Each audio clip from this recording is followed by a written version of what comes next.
पानी ढाली ठाकुर को दर्शन करी घर को फेरुथिले। मनरे नहीं जाइथिले अनेक मनस्कामना। घरे माँ अपेक्षा करी रहिथिले। पुओ आसीथिले गोड़ हाथ घसा घसी करी दै थांते, हेले पुओ आउ फेरिला नहीं। पानी भार नहीं सीधा श्मशान को चलीगला। बस रो चक्का तले आरपारी को चलीगला पुओ। मुंड उपरे चढ़ीगला बस। हाँ आज्ञा, दुई जन काउड़ियांको उपरे चढ़ी जाइछि बस। दुई जनक मुंडरू बाहरी पड़ी दही। पूरा रास्ता रक्तरे भिजी जाइछि। अकाଳରେ चली जाइछि सकाळु सकाळु दुई जनकर जीवन। दर्शन सारी फेरिबा बाटरे जगी बसिथिला मृत्यु। सामना पटरू आसी चढ़ाई देइछि बस।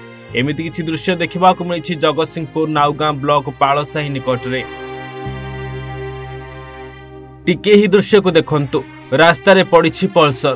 पूरा गुंड होई जाइछि गाड़ीटी। रक्तर नदी बही जाइछि रास्ता उपरे। खंड खंड रक्त भासुछि। गदा होइछन्ति शह शह लोक। सूचना मुताबिक पानी ढाली पाख पड़ोशी मानक सहित पुरी जाउथिले घर को। हेले मझी रास्ता रे आग पटु एक बस आसी धक्का देइथिला। दुई जनक मुंड उपरे चढ़ाई नहीं चली जाइथिला बसटी। दुई जन जाक रास्ता उपरे छटपट होई आरपारी को चली जाइछन्ति। गाँ लोके बस को अटकाइबा परे बसटी अटकीथिला। देखिला बेलकु युवकंकर घटनास्थल रे ही मृत्यु होई जाइछि। तेबे दुई जन जाक युवक पुरी बासेली साहिर बोली जना पड़िछि।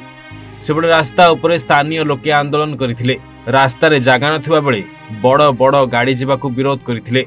सूचना पाई घटनास्थल रे पहुंचथिला पुलिस। लोक मानकू बुझासुझा करी रास्ता को खाली करथिला।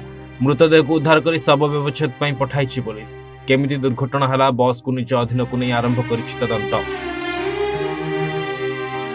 नाउगांव प्रदोष महांती रिपोर्ट, ओडिशा भास्कर।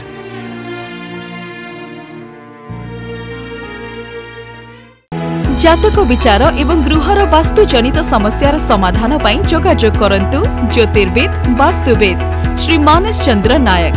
जोगाजोग करंतु 9438481748।